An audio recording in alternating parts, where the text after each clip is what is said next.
Hello everyone, welcome back to the channel. So I'm doing something a little bit different today. I'm looking at a tier list. I've been wanting to do one of these for a while.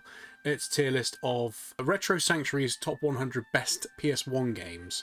I think this is an American list, so the box art is American, North American box art.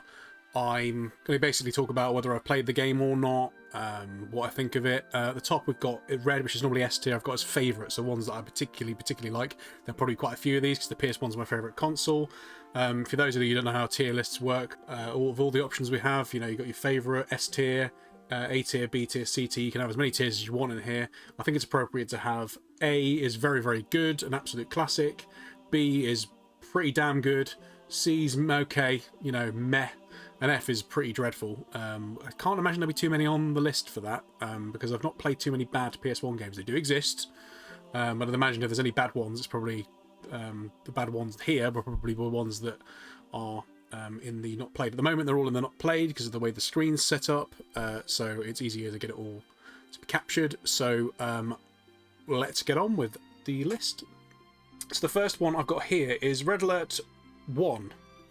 Second Command & Conquer game. Now I'm going to put this at B tier because Red Alert 1, the game, is a brilliant game, but this is the PS1 version. Now the problem I have with the PS1 version of this game is the controls. I love the PS1 controller, but a real-time strategy game to me should be played with a mouse and the keyboard.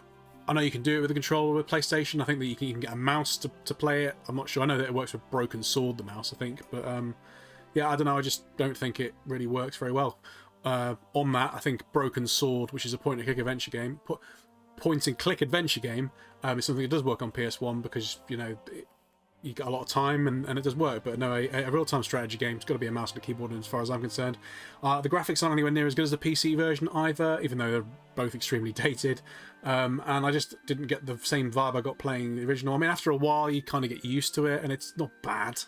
It's still a very, very well-designed game, but brings it down from A. I think the PC version for me would be in A tier. So next on the list is Final Fantasy VII, and that's going to go straight into the S tier, unsurprisingly, for anyone that's followed my channel knows how much I like Final Fantasy. Yes, an absolute gem of a series. Not my favourite Final Fantasy entry, but it's up there. I think that an absolutely groundbreaking game. I didn't fully complete it till last year, but it's been one of those games, again, it highlights just how important it is and how distinctive it is and how impactful it is, because this is all that was talked about in games and magazines back in the day.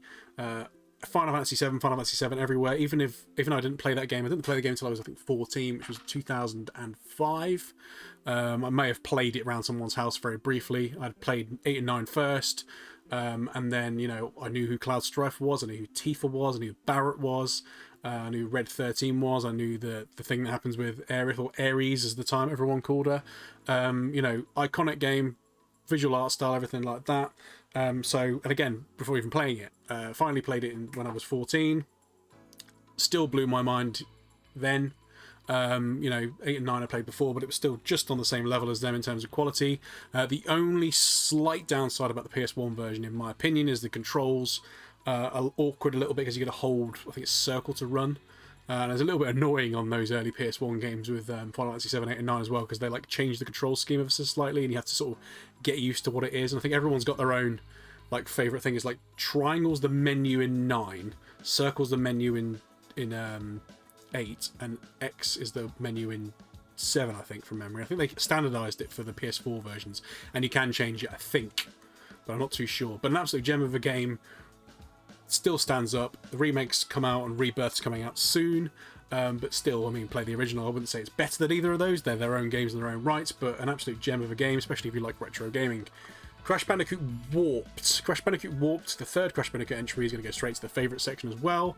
Another game that I played as a kid, and I don't think it's the best Crash game, personally. I'm not sure if Crash 2's here, but it's Crash 2 I prefer to Crash 3, but talking about Crash 3, it's brought in Relics, obviously a platforming game, time trial, Relics, and I was bought this as an incentive to do well in, I think, year 3 or year 4 by my dad. And I remember when we got it for me in the shop, it was £50, I think, like a huge amount of money at the time. I'm pretty sure it was that. I mean, it might have been, but regardless, it was expensive. It was something I couldn't afford on my own at the time as an 8-year-old kid. But I played Crash 1 and 2. and Crash 3 was the new sleek, sexy thing to have, and I bought it with an incentive to do well, which eventually I did. And yeah, brilliant game. Still remember first playing it, still remember opening the book, and when I bought it in Toys R Us, we were in Toys R Us when it was there, which is an old shop that people may not be aware exists. They had like dangling mobiles, you know, spin round, and it was basically a PS1 box about that wide and that tall. It spun around, so on both sides of the front of the box, they had them all along the entire aisle. And I remember the Crash one at the end, Crash 3 one at the end, and I remember the Spyro one next to it, and I think there was a Tekken 3 one as well. If I could get my hands on any of them, then I'll be a happy man, because they were the coolest things in the world. And I wish that part of me had gone, you know, like you can like reserve like a mobile or something like that when the marketing's over. I wish that, you know, someone had done that. That would have been amazing. But never mind, I'm sure I'll find one eventually. Mwahaha. Symphony of the Night, Castlevania Symphony of the Night, another very, very important game to me. Played this when I was recovering from not being very well back in 2013. Spent hours and hours on this. I think it's technically the first Metroidvania game. Metroidvania games are like a 2D side-scrolling type games with branching paths. Castlevania 3, I think, was the first one that had an actual branching path, which was on the NES, or the NES, whatever way to call it.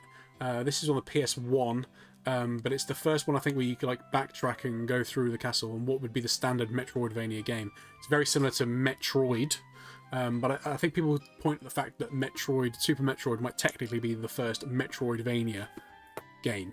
But considering this was the first Castlevania game that followed the standard, I think it's technically the one that was the first Metroidvania game. And it, you know, set the standard. The graphics are absolutely incredible. The sound, the soundtrack are to die for. Playing as Alucard's cool. The voice acting is notoriously dreadful, but like iconically dreadful. You know, like, die, monster! You don't belong in this world. You know, that sort of stuff. And there's a bit, I think, in the library, which is where you can buy items. I think it's the end of the library. There's like a guy, you walk in and he goes, "What can I get for you?" And it's, you know, iconic stuff. Not on the level of modern game voice acting, but you know, that early PS1. Let's not really spend too much effort on the voice acting before Metal Gear Solid, anyway. You know, it's you know, quirky, incredible game. Some of the boss fights are just to die for. The only slight downside is the load times are appalling. When you die, you gotta like wait like 3 minutes before you get back to the game. But that's just the standard of the time. Standard of the time. It's just the disc reading disc. A little bit annoying that when you play the ROM on an emulator now, like if you play it on PS Vita or whatever, it still has that same problem. So I don't think it's anything to do with it. Like, I think they realised it would take a while to do, and I don't know. But either way, it's a gem of a game and well worth playing if you can get a copy of it. Dino Crisis 2. I would put this in A tier. Dino Crisis 2, I don't know if you could call it survival horror. It follows on from the Dino Crisis 1 survival horror style, which follows on from the Resident Evil style. Fixed backgrounds with 3D models. I love those games, those type of games. I think they're great. They're brilliant. I think that the fact that they have the 3D models of the PS1, but then the 2D art style really, really makes those games age particularly well. But Dino Crisis 2 is less of there's only puzzle elements, but it's less of a survival horror. You know, you're frightened and you feel vulnerable. And obviously, Dino Crisis came out at the time that Jurassic Park was a big thing, and Dino Crisis 2 was a sequel, but a very, very different game. It's a lot more action oriented. You know, why not? I mean, like, let's gun down some dinosaurs. You feel a little bit less vulnerable playing through this game than you do in Dino Crisis 1, which is still one of the most terrifying experiences I've had playing Dino Crisis 1. It's an absolutely horrifyingly brilliant game, but Dino Crisis 2 is you know, brilliant in its own right. Really, really enjoyable. It's one of those, like, you know, let off steam games, gunning down some dinosaurs. It's got a lot more of an arcade feel as well. Like, each room you go through gives you a score from memory as well. So good fun. Breath of Fire 4, I'm going to put in, keep in the not played category, because I do own it, and I've played like 5 to 10 minutes of it, and it was really, really cool. But like every JRPG I've played, I play it for like 10 minutes and then put it down, because, you know, I don't want to, the only thing that absorbs me in the world. I find playing JRPGs take up a lot of my time. I like playing multiple games at once, and then maybe having 1 or 2 JRPGs a year. Of course, I'm going to break that rule this year because Final Fantasy VII Rebirth's coming out, and I'm probably going to end up playing something like it. Maybe Breath of Fire will be on the backlog at some point, but not at the moment. Siphon Filter 2. I'm going to put that C tier. So Siphon Filter, I think it was, yeah, I think I played all the Siphon Filters. I think they were like cool games back in the day. They weren't like they were those like cool games that would show the graphics off, and they were like early shooting games for the PS1. They were third-person shooter games, and they sounded cool. Siphon Filter. It sounds really, really cool. The control was weird. It was obviously before the standard gaming control for shooting games. The graphics were cool. I think the music was really, really cool as well, and it was just like hyper-violent stuff. It was one of those things that like you shouldn't have had as a kid, but one friend always had it. I think one friend had like 2 and 3, I think, Siphon Filter, and it was one of those things that you'd see in like a cheats magazine. Siphon Filter. It sounded really, really cool. Played it and it was really enjoyable. I have really good memories of playing it and thinking, wow, this is, you know, the future of game. But don't know enough of it. Last time I played it, I think it was a little bit dated, but still, you know, not bad. So Vagrant Story, I'm gonna go and leave it in the not played section as well. I mean, I've seen a lot of videos explaining Vagrant Story. I think is it in Ivalice?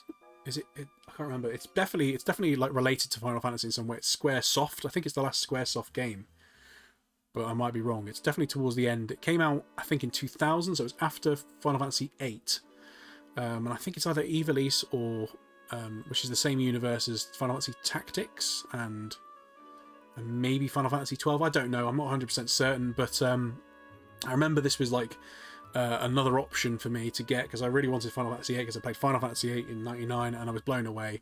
And we'll get to that. It's on this list.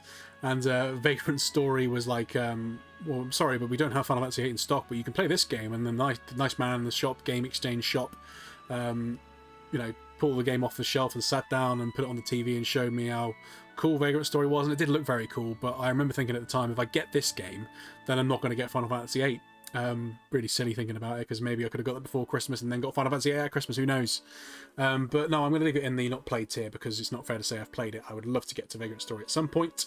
This is basically a create your own backlog Jack video, I think this one. Bloody Roar 2. Now Bloody Roar 2, I'm going to put that in C tier as well, because I do like my fighting games. Really love my fighting games, but Bloody Roar 2, the thing about this one and the first Bloody Roar game is that they were you could transform into monsters halfway through, so it kind of like that anime vibe of like as soon as you power up enough you could become like a Super Saiyan, but like it's like a rabbit and a dog and a lion and stuff like that, and it's quirky and cool and very anime-esque, but a little bit dated.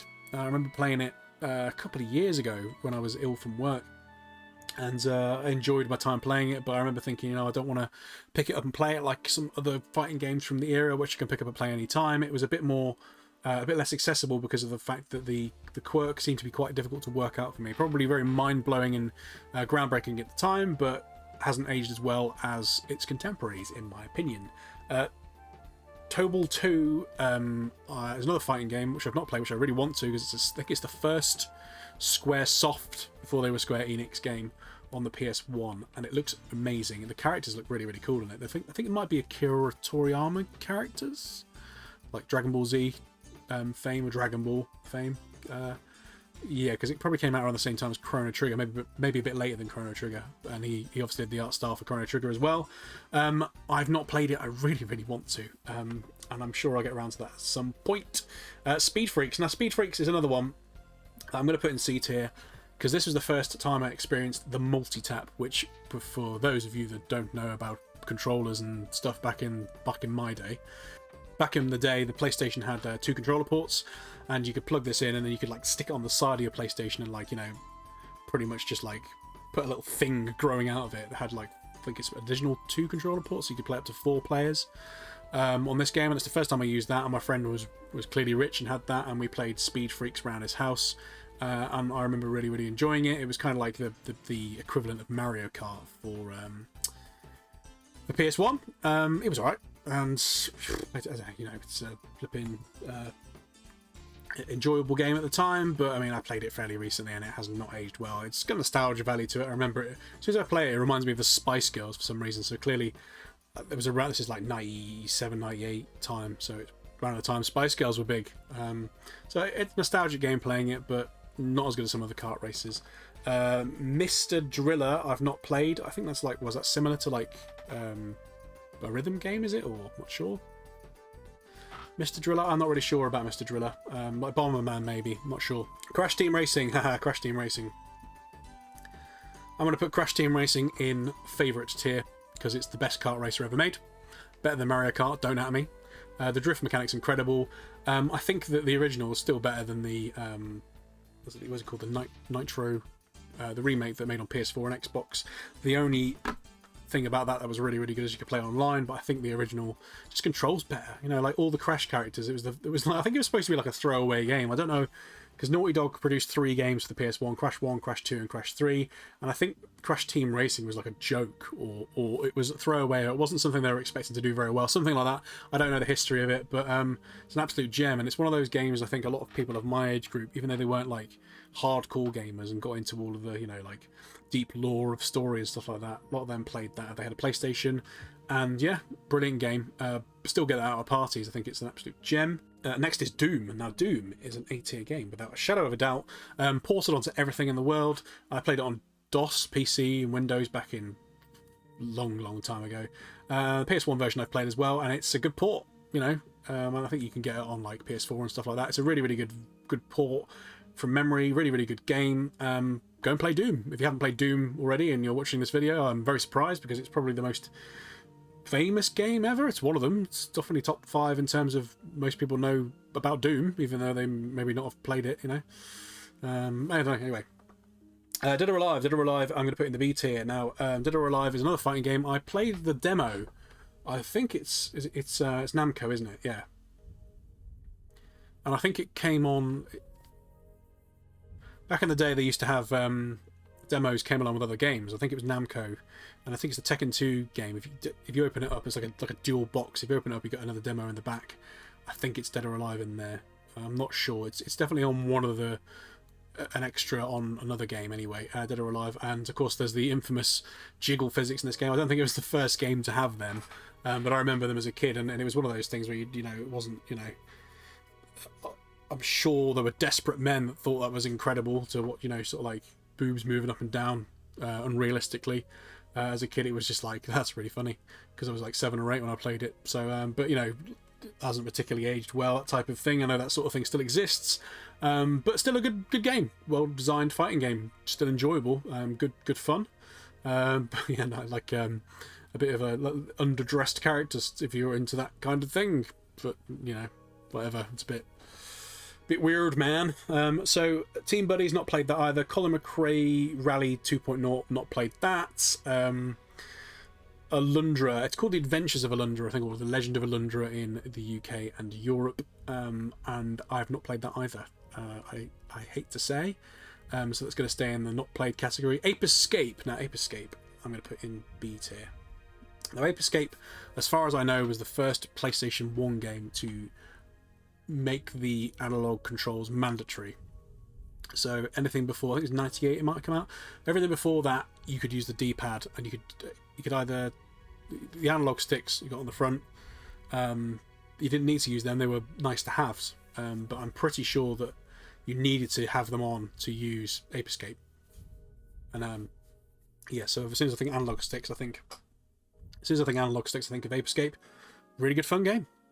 You go around as this little man catching apes. It's got that very, like, you know, the back in the 90s, there was a resurgence of there's a channel called Boomerang. I don't know if that came out in the 90s, but basically it was like a resurgence of all the Hanna-Barbera and cartoons like Roadrunner and Wacky Races and all that stuff. Tom and Jerry, all that kind of jam. Bugs Bunny, the, you know, Looney Tunes and all that jazz was really particularly popular in the 90s. Obviously it came out a lot earlier than that. Space Jam was a big film, and I think it was massively impactful, and a lot of those things that came out at the time, like Crash Bandicoot and Ape Escape and stuff like that, cashed in on that kind of like vibe. I think certainly that's what I felt at the time, and you know, it's a really, really good game. A collectathon game. I think it had voice acting as well. I can't remember. I think Ape Escape 1 and 2 I played quite close to each other, so I think I might be getting mixed up there, and they're both very, very good games. But no, Ape Escape 1, really, really worth playing. Classic collectathon, but I don't think quite stands up to the other collectathons of the era. So next on the list is Ballistic. Never played that, don't really know what that is. Rayman 2 The Great Escape. I'm going to put Rayman 2 The Great Escape in C tier, and I'm going to put it to the top of C tier because I do have some nostalgic memories of playing this game. A friend of mine and a friend of mine and me and a friend at school used to race this game.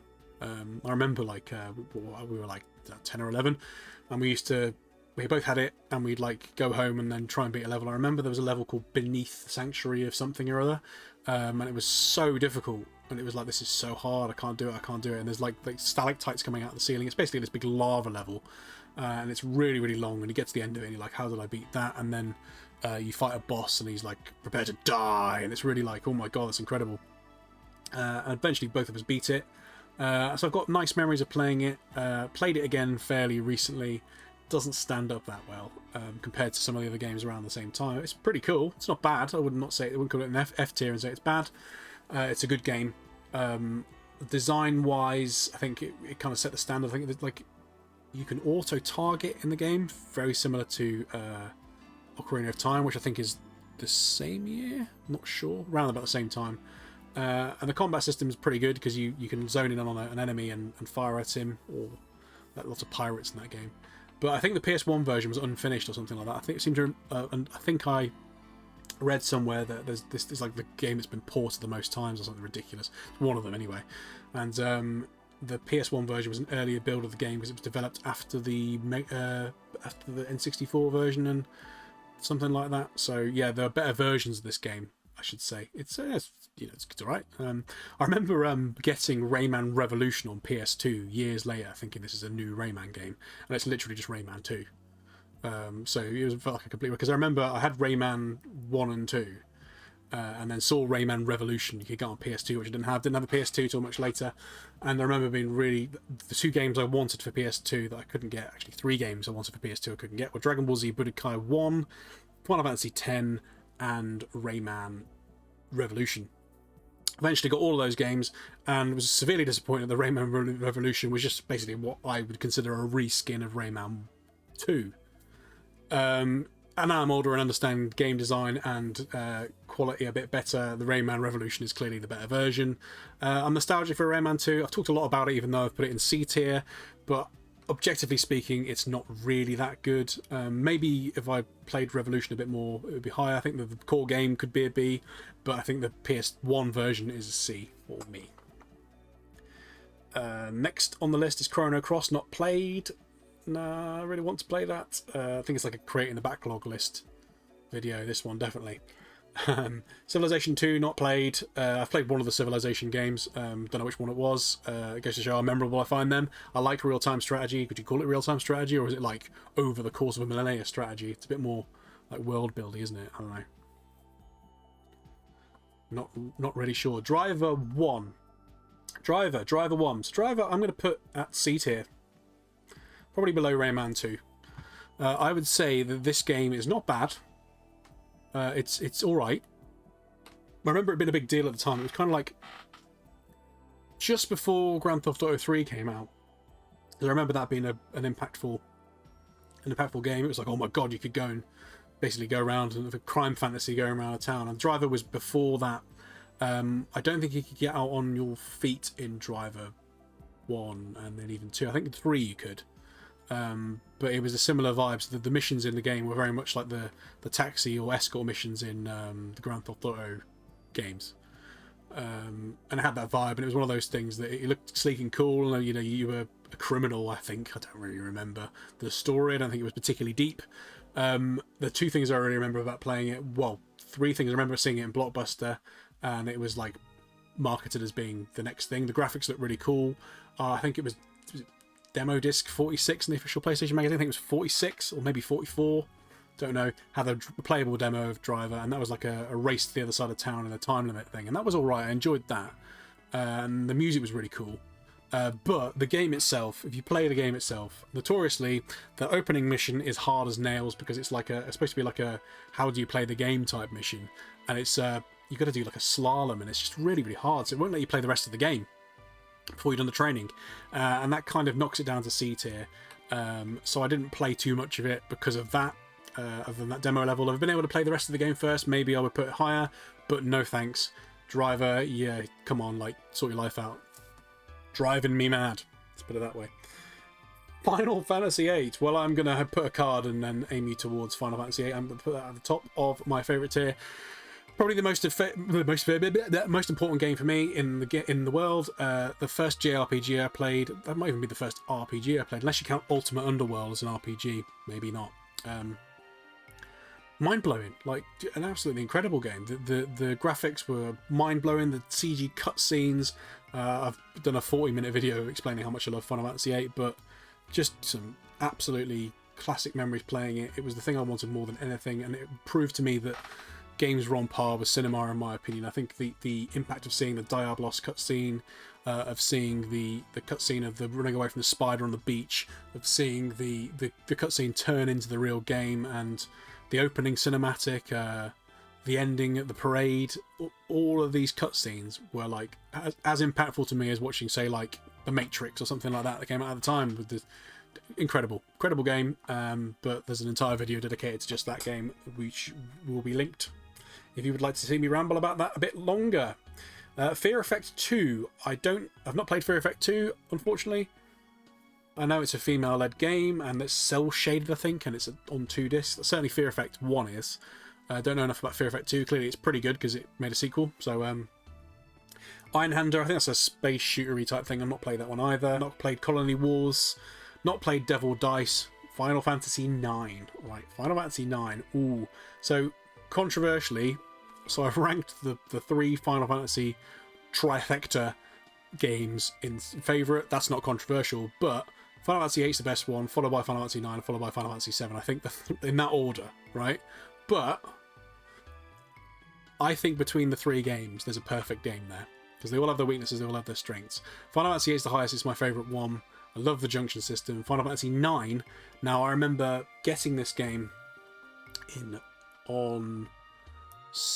it was just after my birthday, 2001, and I got for my birthday that year. My birthday fell on Easter Sunday, so I could do an Easter egg hunt if anyone ever did them, for all my presents. The present I got was Pokemon Gold version, and then with the money I ended up getting for my birthday, I remember buying Final Fantasy IX at the shop, and my cousin had played it previously, because I think it came out in February 2001, and he played it a bit before, and he didn't own it. He played around his friend's house, and I bought it, and he was really jealous of me. I remember going downstairs and being like, I'm gonna go down and sulk, and you can play that game on your own, it's beneath me, kind of silly little thing your cousin might do, play with his younger cousin. But I remember just the quality of the game was just apparent. The step up in quality in terms of the interface and user interface and all stuff like that compared to 8 was incredible. You could tell the sound design was better. Little things like you got a lot less like that the discs sort of loading noises, a lot less of that. There was a lot less juttering on the cutscenes loading from memory. The world and the story is just incredible, absolutely brilliant. But I remember little things like you go into towns and you get the option to click X to go in, and it just felt like a polished product, you know. And I remember the scene when you crash the airship into Southgate. You go through Southgate, and there's a really incredible cutscene with Vivi, brilliant character, and Black Waltz 3, and you go through, and then it opens the world map. It's a peaceful scene after a big chase, and you go through and you see all these other airships flying around in the world map, and I just remember thinking, wow, that's incredible, like what a big world. Unfortunately, you don't get to interact with too many more airships on the world map later on, but I remember it's like you could see all these airships going, and there's all this like you're in this bigger world. The world felt alive, and I think a way that the Final Fantasy VIII didn't quite feel the same way. So still think Final Fantasy VIII is better in my opinion, but Final Fantasy IX is yeah, as you can see, in the favourite tier. Those, and all 3 of them are brilliant. I mean, it's close between 9 and 7, I think. I don't know, the overall vibe of 7 with the whole universe of 7 probably is on the same level as 9 to me, but no, I think it as a game on its own, I think it's probably the second best of the 3. What's next? We've got Final Fantasy Tactics. Now, I've only played Final Fantasy Tactics War of the Lions. I'm going to put that in A tier, because I did play it for quite a while. The problem with the War of the Lions version is that the load times on PSP, and the load times and all stuff like that aren't very good. There's some extra bits in it, but it's the same game essentially. Really enjoyed it. Tactical RPG at its finest, really. I love tactical RPGs. Again, the problem with them is that I can sink billions of hours into them. I remember seeing it at Final Fantasy Tactics Advance on Game Boy Advance, which is a different game. I remember that was the game I wanted, and I got that, and I didn't play that as much as I did War of the Lions, but a great game. I think it's set in Ivalice as I think it's set in, is it Ivalice? I can't remember. It's set in the same place as Vagrant Story anyway. I think I might be wrong, but yeah, whatever. Someone will correct me. I'm some Final Fantasy person that watches this. Future Cop I've not played. Grand Theft Auto 2 I've not played. Grand Theft Auto 2 actually. I think I've played Grand Theft Auto London, but yeah, Front Mission 3 not played. Darius not played. Gex Enter the Gecko. Gex Enter the Gecko I'm going to put down in C tier as well, below Rayman 2. Probably spent as much time on this. I beat this one as a kid.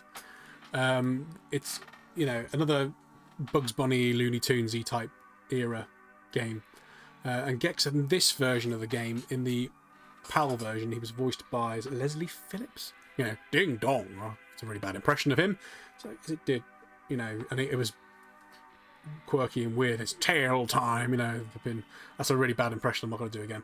But it was, you know, you go around collecting all these remotes, go into the TV world. Very, very like reminiscent of that movie Stay Tuned. If you've ever saw that, if you've ever saw that, and I remember there's like a Chinese level or something like that, like a Chinatown level. Sorry, I should say Chinatown level. And I remember the collectibles were like Chinese noodle pots or something like that. That's memory of those. Yeah, at some point you go to schools. There's lots of different worlds, horror themed stuff like that. And it was like one of those things where it was a Collectomania platformer, and I think you had to get like 3 remotes in each level. So it had, I think it was clearly influenced by, looking back, Mario 64. So it was like you go into the same level again and do other objectives to get an additional thing, and you could beat the final boss with a certain amount of remotes as opposed to stars in Super Mario 64. And it's Rez, the name of the boss at the end, and it's like a round room, and you fight him in there, and it's quite a scary boss. But I beat him as a kid. I'm pretty damn sure I did anyway. I remember beating him. I remember. I'm certainly, yeah.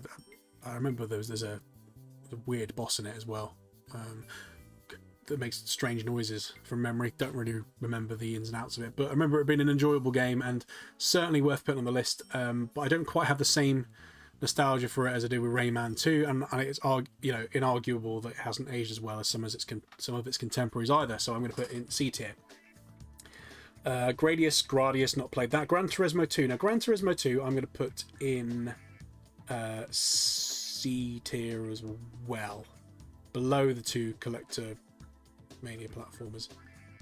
No, I'm going to put it at B. No, I think it's fair to call it B. I'm not really a big driving game fan, but Gran Turismo 2 still impresses me. I think there's 2 discs in Gran Turismo 2. It's like the normal mode, and then there's like the professional mode or something like that. And the graphics still impress me to this day. I remember my sister's friend's dad had Gran Turismo 1 and 2 back in the day, and whenever we like go around to pick my sister up from her friend's house, they live quite around the corner.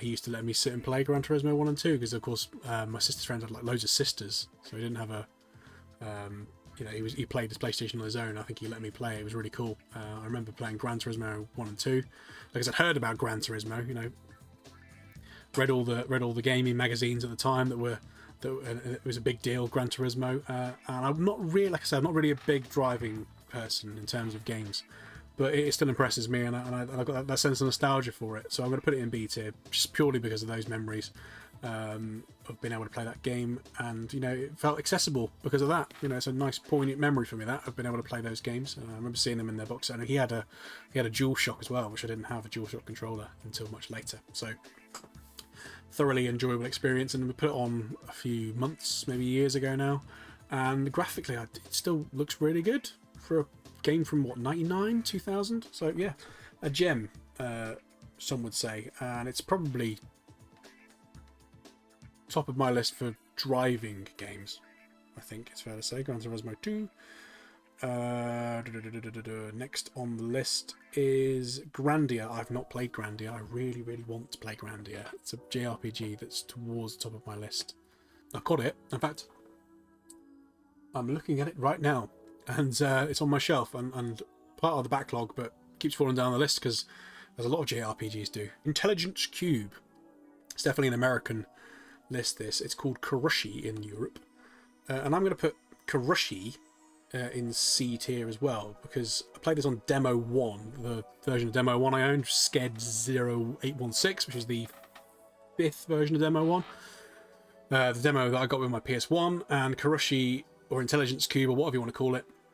It's like a little game. You're on like a platform in the middle of nowhere as a little man, and it comes towards you. The blocks come towards you. You're supposed to delete them. It's like an inverse Tetris type thing, and it's horrifying because when you die, you fall down, and it's this like scream. So gave me nightmares as a kid. And the demo was weird because there was no music, so it felt like a horror game. And some like in this vast, like remember the construct from the Matrix where it's like white room, opposite of that because it was black and it was just like the infinite, void of hell. And this blocky platform was there. It just felt horrifying. The sound effects and music and that were just horrifying and scary. So it's got like a poignant memory because of that. But was it any good? It was alright. I mainly played the demo. I did play the original, the game itself at some point. And it was clearly good enough to get a sequel called Kurushi Final. Presumably that's called Intelligence Qube 2, or maybe it's like, I don't know, something else, Intelligence Sphere, I have no idea. But, it was alright, but not enough to be higher on my list anyway. So the next on the list is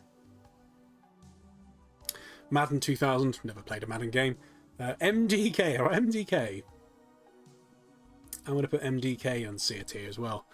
I played MDK around a friend's house years ago. It's like a go towards the screen third-person shooter game. It's a sprite-based game. And there's a bit where I remember the dummy decoy. So you had to get through a door, you had to put your own decoy down. And there was lots of shooting, and it felt like a big open world. I remember playing the first level of that game hundreds of times. Really enjoyable memories of playing it, but it does not stand up. I played it again fairly recently, and I think I died on the first level because I couldn't get any further. Maybe that's why I played the first level over and over again, because maybe I couldn't play it as a kid. But it's alright, but wouldn't say it's aged particularly well. Nice memories though. Legacy of Kain Soul Reaver I've not played. I think I played it for like 2 minutes, and I remember it's the guy from Tony J plays Frollo in Hunchback of Notre Dame and plays the head of the asylum in Beauty and the Beast, and he's also the villain is Lickboot in the Tom and Jerry movie. We've got to have money, that guy. Yeah, I'm sure he plays a voice in that game. So, Asriel. But I've only played literally the first few minutes, so not enough to comment on whether it's good or not. Impressive visually, but I'm going to keep that in the not played list. Medal of Honor, I think that's Medal of Honor flipping, who knows. I've not played it anyway, so can't comment. Klonoa, Daughter Phantomile. Klonoa, Daughter Phantomile is going on to B tier. And the reason it's going on to B tier, I've not played it that much in comparison to some of the games on this list, but everything I've played, I think it's another one that's on the Namco demo that you get with Tekken 2. So I played that to death. It's a 2.5D game. And I remember playing this game, weirdly, friend's birthday party in 99, 2000, maybe earlier actually. Went to Southampton Football Club for his birthday because he was a Southampton supporter. And at that time they had Klonoa on PlayStation 1 set up, and I remember really enjoying playing it, or enjoying watching my friends play it, and then I went to play it myself, and they made up that I'd played more of it than I did, and it was a bit annoying. But I don't know, it's just a memory I've got associated with that game, the 2.5D game where you run around the side of a mountain and as a 2D character in a 3D plane. Stands out, poignant memory, because I remember thinking I've got to play this game, and I did play the game eventually. Didn't beat it, but I definitely played it for a while, and really enjoyable. I've got another one I've got to sit down and beat at some point because it's delightful. I think that is the phrase you'd could say.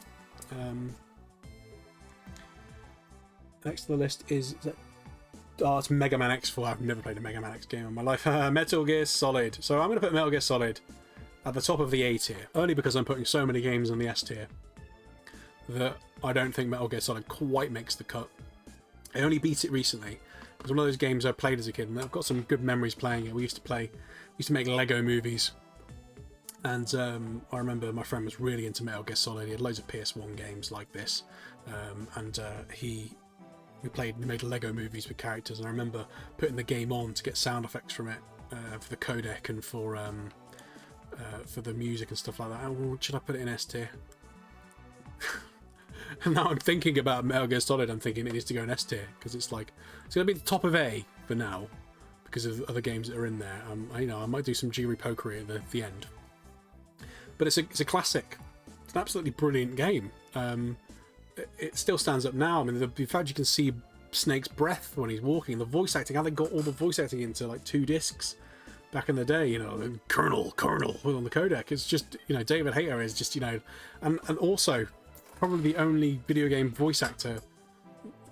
I think I knew anime voice actors at the time, but the only video game voice actor whose name I knew for years. He was that impactful as Solid Snake. And of course, I think it's a throwback to like the Snake Plissken from Escape from New York. Call me Snake, you know, that sort of stuff. Yeah, whatever. No, you know what? S tier. Don't care. Changed my mind. It's a brilliant game. Absolutely just phenomenal. The snow bit at the beginning was really, really cool. You're sneaking through the snow. You were like James Bond, but cooler than James Bond. You know, James Bond, you know, no, doesn't have anything on Solid Snake. Solid Snake can kick James Bond's ass any day. Anyway, next, Mr. Domino. Never played that. I know the Kournikovas episode on Mr. Domino, and I think that's enough to experience it. Need for Speed. Not played that on PS1. NHL. Not played that on PS1 either. NHL 2000, that is. Oddworld, Abe's Exodus. Right, Oddworld, Abe's Exodus, that's going to go in A tier.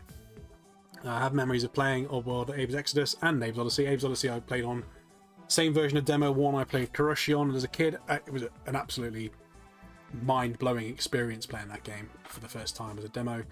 I think Abe's Exodus is a better game. It's the sequel. It's part of the Oddworld quintology. I remember getting a PC version of this game, funny enough. I got the PC version first, then I got the PS1 version. It came with a booklet. PC games at those time came in a big box. I had a book in it and like God knows what else in it PC games had. There might have been like a map of something in there or something. I don't really know. But the game itself came in how should we say? The game came with a book and explaining what the Oddworld quintology was, and this was a bonus game, so it wasn't even the second one. It was like game 1.5, and it was just incredible. You got to go rescue all these Mudokons. It was frightening though, like proper like terror-inducing game. And I remember like the way I described this game is it's like a, you know, do you know, you got like a nuclear counter when you have so much radiation before you can't go in. It felt like that would fear for me. You know, I'd play it for so long. I got to the Slig barracks and never got any further than that because it frightened me. And I'm a bit of a completionist at heart, so I really, really wanted to beat the entire game and rescue all the Mudokons, and I tried my best at doing that. I remember, I think it was one of the official PlayStation magazines had a how to beat the game, how to rescue all the Mudokons in it, and there were some codes, I think, in it as well from memory. Absolutely phenomenal experience. Horrifying, but phenomenal. Brilliant games. You can't say enough about Oddworld. They're just pieces of art. Parappa the Rapper. Parappa the Rapper is in B tier. Parappa the Rapper frustrated me as a kid because it was another one. I don't know if it. I can't remember who produced it. It's another one of those ones that was like a demo. I think this was on the. I think it was the Crash 2 game opened up. It was unique. It had like a different outline. You could open up the back, and there was a demo in the Crash 2. I think it was Crash 2. It was either Crash 2 or Tekken 2. And you could play Parappa the Rapper, and it was a demo of Parappa the Rapper. And what's annoying about Parappa the Rapper is that X is select, or no, X is cancel, and circle is select from memory. And if you lose the first mission, which is like I think it might be the first rhythm game, you know, it's got kick, punch, it's all in the mind. Blah, blah, blah, blah, blah, that guy, you know, the Onion Man. Oh no, Parappa, you know him. I've got to believe. This is a bit of Parappa the Rapper voice acting there. Not my best work. And yeah, the reason the demo was frustrating though is that as soon as you like press that button, it just bins you out. And I remember my friends saying, "Oh, it's rubbish that." We played it because the demo would kick you back to the screen if you pressed cancel, and of course we were used to pressing X because that was select for all the games we were playing, so we ended up going back to the flipping menu and not being able to play the actual game, which was just annoying. And it's the first mission, the first level, the kick punches all in the mind. If you want to join me, I'm sure you'll find. Can't remember the words, but it's iconic gameplay. And I don't really normally like rhythm games, but I do have a bit of a soft spot for Parappa the Rapper because I got it later on. I have it boxed, I think, which is quite a rare game. It comes with it doesn't come with a manual. It comes with like a fold-out description, and it was just, you know, quirky. I never got past the flea market level. I think it's in different. I think it's in a different time signature. I think the standard games are in 4/4 time. I think the flea market's in 6/8 time. So the rhythm is slightly differently, and I think that the problem is that there's an input delay playing it on PS2 as well, from what I understand. Yeah, that's my excuse anyway, that I can't get any further in that game. But I don't know, it just has a happy, enjoyable thing. You know, I think the fact I went and conquered it myself after my friend told me it was rubbish, and I decided to make my own mind up, I think it sticks out with me for that game personally. Yeah, and it also felt like an accomplishment to finally get it to work after all of that drama. Persona 2, not played Persona 2. I've played Persona 4 Golden, which was incredible. Not played Persona 2. I'd love to. Quake 2. Never played Quake 2. Played Quake 1 on PC. Quake 2 is cool, but I'm going to leave it on not played. Micro Machines V3. Yeah, I've played this. This is I'm going to put it in C tier. We played it. Got a nice memory of playing that in Edinburgh. There's a place called Wings in Edinburgh. It's down. I wouldn't know exactly where it is in Edinburgh, but like Edinburgh's like quite an interesting place. There's lots of stuff hidden in different little, you know, I want to say catacombs, but that's not what they are. It's little like back alleys and stuff like that. And they've got a place called Wings in there, and then I don't know if it's still there, but there's basically multiple consoles set up you can play while you're eating your wings. Bit of a weird thing to play while you're eating wings because they're all like barbecued. You get barbecue sauce over your hands and stuff like that. And I remember playing this with my friend Micro Machines in there on the PS1, which was cool. A really nice memory and really enjoyable. I don't think we could stay there for hours, but I would have played that for hours because it's a really good fun, quirky party game. Darkstalkers I've not played. Point Blank. Oh.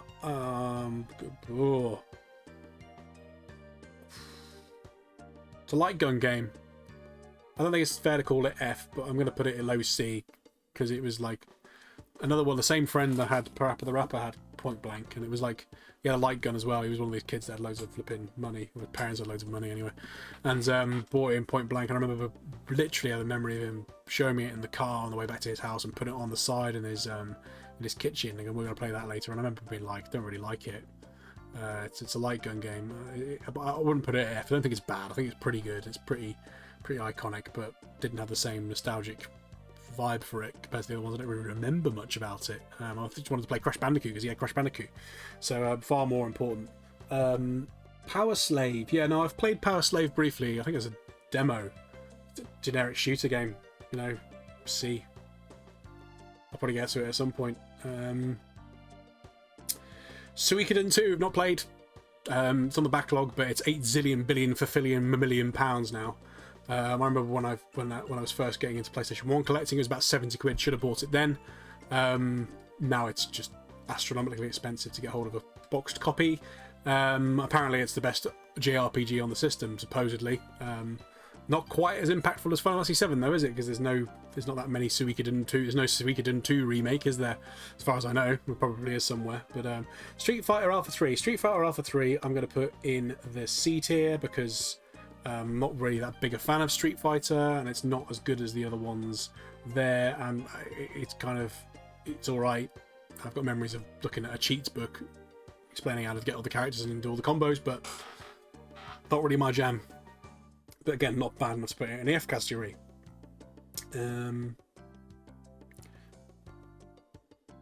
Silent Bomber. I keep reading about Silent Bomber, but I've not played it. Star Ocean 2, another one that's really rare and hard to get hold of. I think they've remade this recently. It's definitely it might be Star Ocean 1 or Star Ocean 2, but I've not played it, so I'm not going to comment further than that. Other than I think there's a character in it that has a bandana that a friend of mine fancied. Claude is his name. I can't remember. Not sure. Yeah, wasn't me that fancied him. I'd love to have my head in a bandana. Not bandana, like a sweatband around his head. I'd love to be able to do that. That'd be cool. Silent Hill. Right, Silent Hill is top B. I think the sequels are better from what I've played. Silent Hill 1 came as a demo with Metal Gear Solid 1. Yeah, you could play the demo, and I just put the demo on for 30 seconds and went, nope, no more. Can't play this. Can't play it. Just horrifyingly scary. Just scary as all hell. I think it got the top scariest game ever on the game trailers. Game trailers used to do a retrospective series. And yeah, I remember this one. This one was the top of the list from memory. horrifyingly scary. Like, playing it with my friend, just the whole environment, atmosphere, and there's this horrible noise that comes on every now and then that just reminds you that you're in a horror game. The angles is great, but you know, Akira Yamaoka is an absolute star when it comes to composing. I saw him live in Southampton at the Engine Rooms back in 2015, playing music. A lot of it was vocal stuff though, and I don't think there's any vocal stuff in Silent Hill 1. It's just the ambient trip hop influenced soundtrack, which is still to die for. I think the box art for the American version is better than the PS. It's better than the European box art. But no, great game. Survival horror, but harder than Resident Evil 1. But you know, it's art. It's good. It's brilliant. But I think the sequels are better, and I don't think it's quite aged as well as its contemporaries, which is why it's B and not A. Warcraft 2, I've not played. R-Type Delta, I think I've played a demo. Maybe I don't remember it, which goes to show. The Street Fighter puzzle game, I've played that briefly, and now it's going to just be flipping C because it's a puzzle game, generic puzzle game. Syndicate Wars, not played that. Ridge Racer Type 4 Delta, I've played that. Don't really like racing games. Go to the bottom of C. I remember that was a cover issue for official PlayStation Magazine 45. Was the lady on the front of that. That colour and the demo disc is that as a playable demo, and that was, you know, Ridge Racer looked pretty cool at the time, but not a particularly good racer person, me. Rival Schools, I've played the demo, and again, I'm going to put it in the... No, I think I played the main game as well, but it's basically a generic fighting game. Yeah, whatever. Roll Away, why are you calling it Roll Away? No, it's Cooler World, it's called, not Roll Away. Oh, goodness gracious me. Yeah, an absolute classic. This was a game quite rare in Europe. I have another box copy of that as well, and it is the it came with winter releases 98, which came with Spyro the Dragon, and I think came with another game, maybe 2 other games. Cool Borders, one of them I think, and it was games that were coming out in 1998, which included Tombi and Cooler World, and for years it was the only place you could play that without forking out all your money. Roll Away, or Cooler World, you play on a beach ball, you roll through some stages as a puzzle game, and the 4 levels you get on that demo just kept me going for hours. Incredible. I played it, I got it years later. Absolute gem of a game. I could play it, you know, anytime. It's a Swedish developed game, really, really good stuff. You know, A tier for me. I wouldn't say it was quite at the same level as the absolute classics I've got up there, but it's a very, very good game and well worth playing, and very unique as well. Valkyrie Profile. The Valkyrie Profile I'm going to put top of the C. It's Valkyrie Profile Lenneth I've played on PSP, and it was a bit visual novel-y for me. It couldn't quite make up its mind as to what it was, personally, from what I understood. But, you know, it was alright. It wasn't bad. I wouldn't put it in the F tier. And I certainly reckon if I keep playing, it would get better. But, you know, whatever. You know, it's what it is. Spider-Man on PS1. Spider-Man on PS1's got to go in B tier. Not quite as good as the other Spider-Man games that are more modern, but pretty good back in the day. Venom's in this one from memory. Hey, I'm Venom. Like really bad at Venom impression as well. He's in the game. I think you team up with Venom at some point. Yeah, and he name drops loads of random Marvel characters in the cutscene he's in as well. So yeah, he's cool. I like that. Enjoyable game. Amazing for the time. Spider-Man was like before the films came out. Clearly, it's got the same style as the cartoon which came out in the 90s. I don't know if it's got the same version of Spider-Man, but it came out around that time when everyone was hyping for Spider-Man. So brilliant stuff. When weren't people hyping for Spider-Man? Yeah. Soul Blade, top of the B tier. Brilliant game. Not as good as Soul Calibur 2, in my opinion, but good. The combos in it are quite tricky. And you can play as Siegfried in this one, Soul Blade. It might be called Soul Edge. Maybe it's called... No, it's still called Soul Blade in the States, but it might be called Soul Edge elsewhere. But, you know, Tale of Souls and Swords. Brilliant stuff. I think the swords get damaged in this version. I can't quite remember. But, really, really good. Enjoyable. Had that Soul series. It has a different connotation now saying the Soul series. You know, I think, yeah, just good fun. I like fighting games, and this is like a weapon fighting game, but not as good as Soul Calibur 2. I think that's probably the best one I've played. I mean, you could put on the GameCube, you could play as Link. I mean, why wouldn't you want to play that version over anything else? But yeah, still very, very good. Let's see, what have we got next? Spyro Year of the Dragon. Spyro Year of the Dragon is going to go in B tier for me because I don't really like Spyro 2 and 3 compared to Spyro 1. I'm a Spyro 1 fan. It annoys me that the gems make noises in 2 and 3. And they're good, but they're not as good as Spyro 1, in my opinion. I think it's fair to put that at the top of B, though, because it is good. It is. There's no denying Spyro 3 is good, but it just doesn't quite tickle my pickle the same way that Spyro 1 does. Let's put it that way. Roll Cage, haven't played it. Resident Evil 2. Resident Evil 2 is the top of tier A. It's a gem. I don't think I like it as much as Resident Evil 1, but it's brilliant. It's the first one with Leon in it. The lickers are so cool. It's an absolute gem of a game.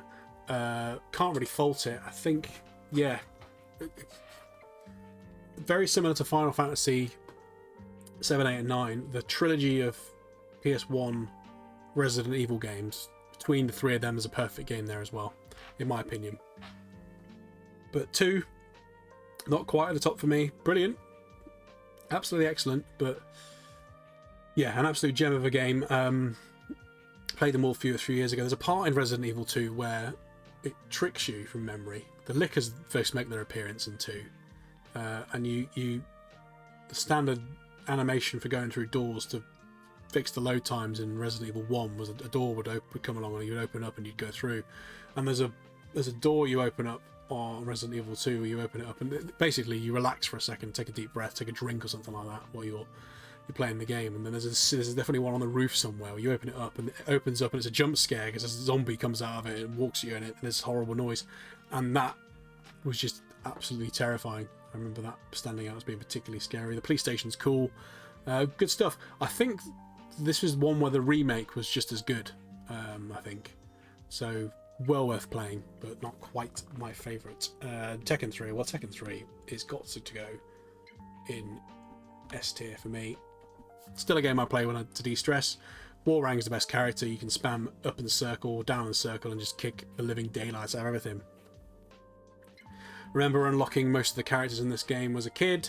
You can get Dr. Boskonvich if you beat Tekken Force mode like 5 times or 4 times or something like that, which is basically Streets of Rage in 3D.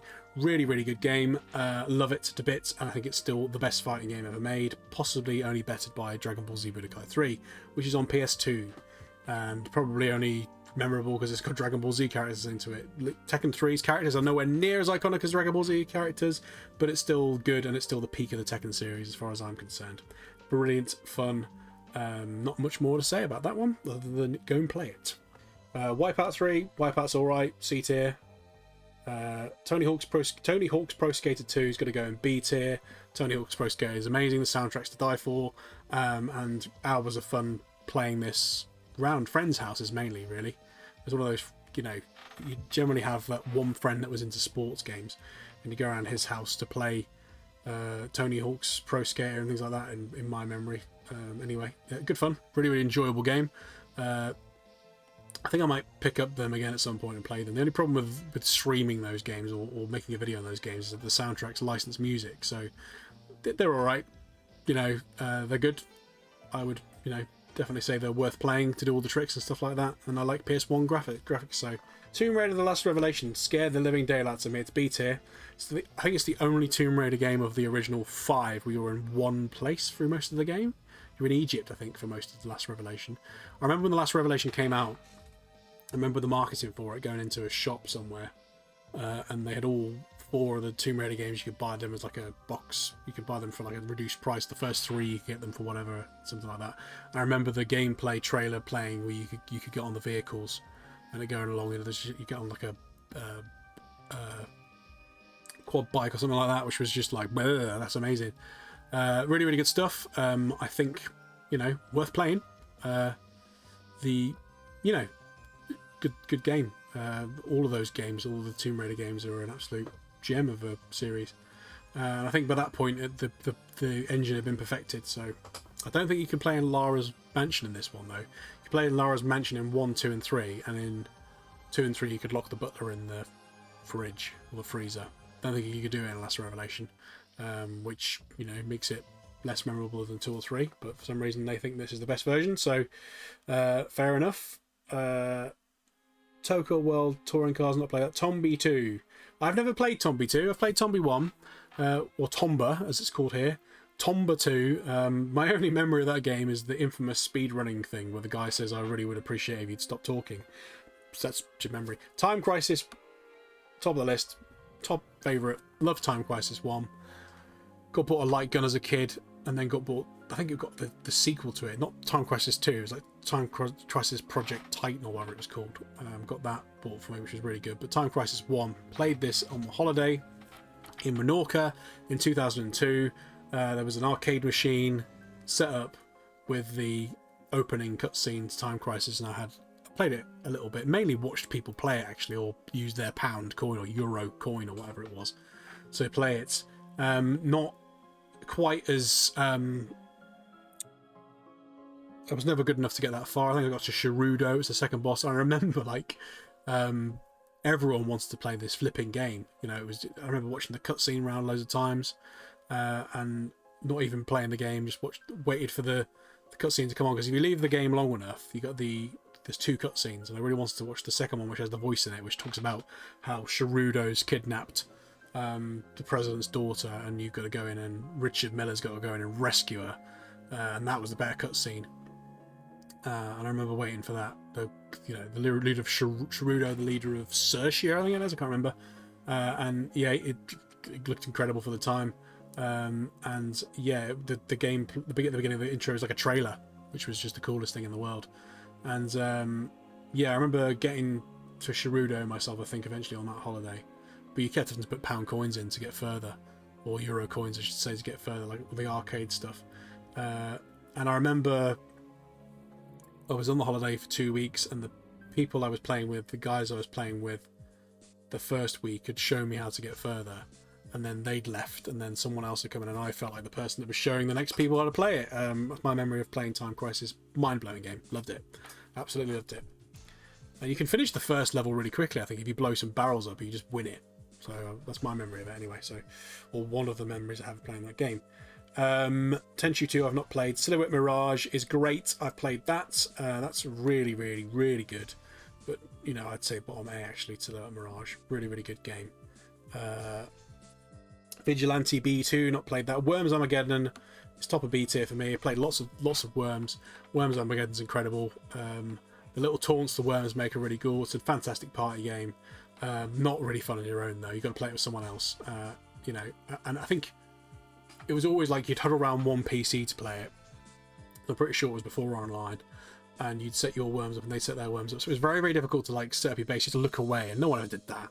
So it would probably be a lot better online now, or a lot better where you couldn't see your friend's screen, personally. But very, very good stuff. Not played Xenogears. Okay, so next we've got Anna Kournikovas Smash Tennis. That is an F for me. The only bad game I've come across so far, and the reason being is it's not what it says on the tin. The box art has Anna Kournikova there with a tennis racket. In the game, you play as a silly bobblehead. So it's not what it says on the tin. I'm not a particularly big fan of tennis anyway, so I think it's the only bad game on this list. As for the remaining ones, I had to zoom in and have a look to see what they were. They are Dodenpachi, no idea what that is. Not sure. Raerisys, not sure what that is. It looks like a space shootery shmup type thing. Disruptor, not played that. I've heard of Disruptor. I think it's a first-person shooter. Det Mot 3 or Det Motor 3, not sure what that is. Not played it. ISS is a soccer game. Not a fan. Real Bout Special looks like a bit of a knockoff Street Fighter, but it's in the top 100 list, so it's probably quite good. Return Fire, not sure what that is. Wild 9 looks interesting, but not sure what it is. Threads of Fate, that looks really cool. Looks JRPG-ish, so though I have to find out what that is. Van Ark, not sure what that is. And Terror of the Deep also says X.com on it, whether that means, I don't know if it's the publisher or not. But Terror of the Deep, not sure. So I'm not sure what any of those are. If it's to round this off, then I've got Anna Kournikovas Tennis in F, rubbish. C, towards the top of the C ones are good games that you know, like Rayman 2, Gex Enter the Gecko, you know, they're good. Valkyrie Profile 1, if I play that more, they might go higher up the list, but you know, they're games that are kind of like, they set this sort of, they're almost like the first in their genre, a lot of these, like Siphon Filter and Bloody Roar, and they're early, you know, puzzle games, fighting games, shooting games. Speed Freaks, which is called Speed Punks on this list, by the way. You know, they're all right. They're not bad. They're all games I wouldn't hate playing. You know, they're okay. You know, if someone would say, let's play this for a bit, I wouldn't be like, oh god, I gotta play this for a bit. B tier, we've got Worms Armageddon, Spyro Year of the Dragon, Silent Hill, Soul Blade, Red Alert 1, Parappa the Rapper, Dead or Alive, Ape Escape, Gran Turismo 2, Tomb Raider: The Last Revelation, Klonoa, Spider-Man, and Tony Hawk's Pro Skater 2. All games I have fond memories playing as a kid, or sometimes maybe a little bit older, but I don't think they quite stack up to the A tier stuff. I think, you know, I think Tomb Raider 1 and 2 were better than Tomb Raider: The Last Revelation for me. And Spyro 1 certainly better than Spyro 3. Surprised there was less Resident Evil games on this list. Surprised to not see Spyro 1. Yeah, you know, just some really good stuff in there. Definitely solid. You know, all games I'd probably enjoy playing. The A tier, though, consists of Resident Evil 2, absolute classic. Oddworld, Abe's Exodus, absolute classic. Dino Crisis 2, classic. Doom, Final Fantasy Tactics, Roll Away, which is still called Cooler World in my opinion, and Silhouette Mirage, all gems of games. And then my favourite ones, so Final Fantasy 8, Final Fantasy 9, Fantasy 7, Final Fantasy 7, 8 and 9. 8's the best, followed by 9, followed by 7, but they're pretty close. Tekken 3, an absolutely brilliant game. I love that, I could play it any day. Crash Bandicoot Warped, Castlevania Symphony of the Night, Crash Team Racing, Metal Gear Solid, and Time Crisis, all brilliant games in their own right. Of my favourite games that aren't on this list of PS1 games, obviously Spyro the Dragon I've talked about, that should be here in my opinion. Crash Bandicoot 2 I think I prefer, actually no, Crash Bandicoot 2 I definitely prefer to Crash Bandicoot 3. I think it's a better game in my opinion. I think Crash 3, between Crash 2 and Crash 2 there's a perfect game, but Crash 2 I prefer. And I'm trying to think, Broken Sword's not here, which is a little bit disappointing, but that might be because it might not have been as popular in the States, because this is a North American box art, features a lot here.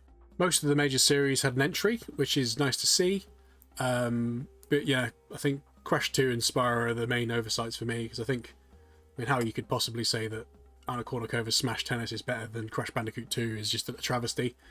Maybe they had their reasons, maybe, I don't know, they didn't have one per franchise as a rule, because they've got 7, 8 and 9 Final Fantasies here.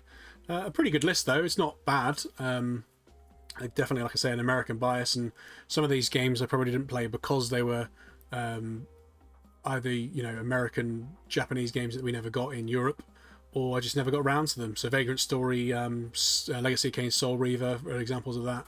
I'd love to play, along with Chrono Cross, which I think was I think we might, I don't know if we got Chrono Cross, not too sure. And the Fear Effect games. Suikoden 2 obviously is definitely a game I would love to play.